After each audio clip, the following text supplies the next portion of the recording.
Yeah, sounds like they have great plans in store, and I know a lot of young Waco families will, appreciate something like this, not having to drive far. Not having to drive far, or even if you're practicing outside in the rain like it was today. I mean, it came for a bit in Waco, Yeah. so Go inside. go Exactly. inside. You know, we're always, this time of year, we're always asking for someplace indoors to practice, right? Not for the reason we were talking about today. Usually it's because of the heat, but like y'all just said, today it was because of the rain. Take a look. This is what we got in Waco today, about 3/4 of an inch there. So again, not a bad total for the city of Waco. And again, that's where our official totals come from. That's why you see it on our almanac. We had 98 today. Does anybody remember that happening? I know it seems like a long time ago. Once the rain and the rain-cooled air came through, we dropped down to the 70s pretty quick. But I do want to talk about these precipitation totals because remember, we were at 10th all time in terms of this summer, in terms of the wettest summers we've ever seen. So was that 3/4 of an inch? Was that enough to push us up a spot on the list?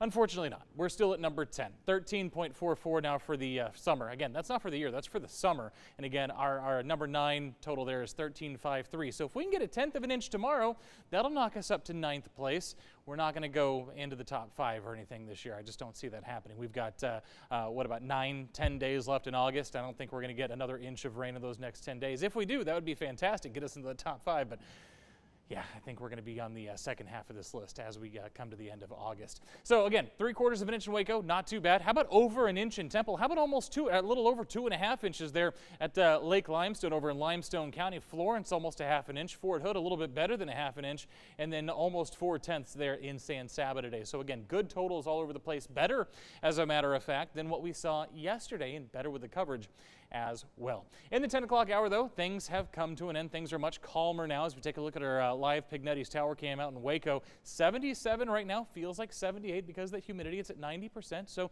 could fall a little bit further in Waco. I showed you Temple earlier and how the humidity was at 100%. When that happens, you typically aren't going to see those temperatures drop unless your dew point also drops, which I don't see that happening overnight. It's going to be pretty humid. And I think we're going to see a lot of these temperatures, a lot of these lower temperatures you're seeing, I think we're going to see them stay put. 72 Temple and Marlin. Expect pretty much that when you wake up tomorrow morning as well. Might fall a few more degrees there from Gatesville to Waco up towards Hillsboro, but overall pretty nice start for your Friday morning. Most of us are going to be in the 70s by the time you wake up. You can see here anywhere between about 72 to 75 across central Texas, which is about where we're supposed to be for this time of the year. The afternoon, though, the afternoon is going to bring very similar conditions to what we saw today. The first thing we're going to talk about are going to be those rain chances. The one bad thing I have to say about tomorrow is I don't think the rain chances are going to be quite as good in terms of coverage tomorrow afternoon. I don't think as many people are going to see rain. But again, scattered showers, thunderstorms, the odd gust of wind here, obviously thunder and lightning, those are all things that can be expected as these storms pass through.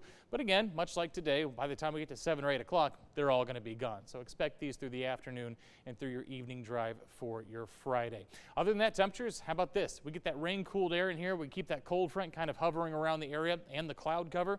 Temperatures in the lower 90s rather than the upper 90s.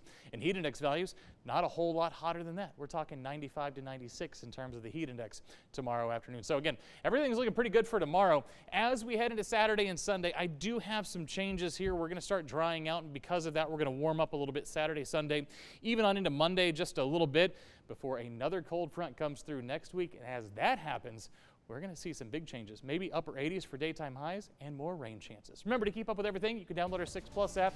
It's free. It's on your smart TV. Just search for KCEN. Alrighty.